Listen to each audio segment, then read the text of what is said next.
Hey everyone, couple new cars this week. First up, a car with quite the story.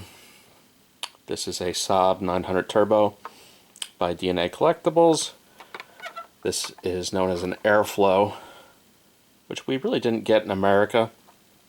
We did get this catalog body kit, known as the AirFlow kit. I actually had one for my Saab 9000. Really nice, really neat. You know, this would have had gray bumpers and gray cladding if it was an SPG, but the AirFlow kits were painted body color. The sad story is DNA Collectibles is no longer with us. I pre-ordered this car over a year ago. I actually pre-ordered 5 of them, a couple for friends and a couple for me, and I got bit. Almost $800 gone. Now DNA is gone, but the factory that was assembling the cars is still around and offered this for about 50% off, $80. I would say at that price I'm not mad at it, but I'm pretty mad about losing $800. So this arrived the other day. It's too bad. DNA did a very good job on it. The 16-inch Aero wheels. The interior is very good. Seat belts and fabric. You actually even have a headliner. You can see the molding of the sunroof and the grab handles. Very nice detail. Very nice detail. You can see the 5-speed manual. These were 2-liter turbo 4s.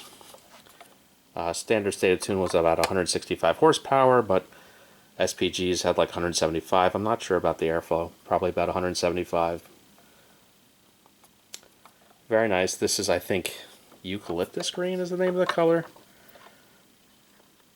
This is known as the C900 generation. Classic Saab for you.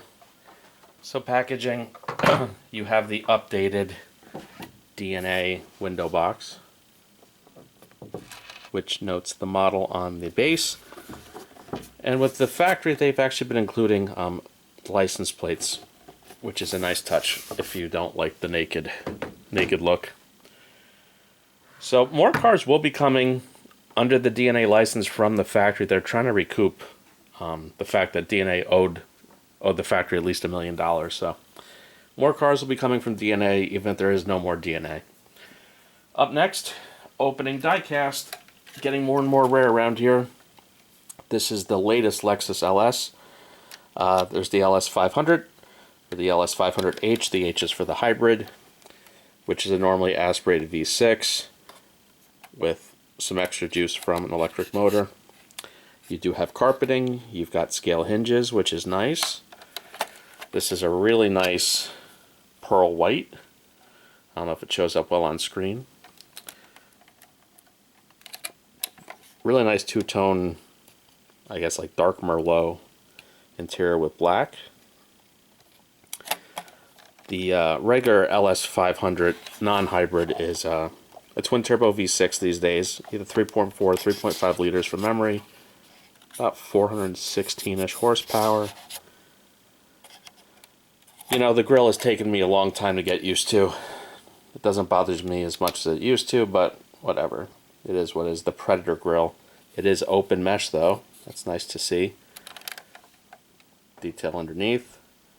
Retail is $250-ish. I don't know. It's debatable whether that's worth it or not. Let's see if I can actually get the hood open or not. It does come with a pry tool for this very reason. It's not very interesting underneath the hood of these. But no, we got it open. We do have scale hood struts. And again, not much to see. You just see the high-powered cables, at least. The orange cables. I won this on eBay for $125 shipped. About half of retail. At that price, I'm not mad at it. Here's your, enclosed blue composite Autoart box. Nothing very exciting there. So that's it for this week. I think, have one more upcoming Whatnot show on Friday on the Whatnot app and whatnot.com, selling some more Maistos. And there is a diecast show this weekend in Macomb, Michigan, where we're going to be selling more cars. So come out and see me. Everyone have a good one. Please like and subscribe.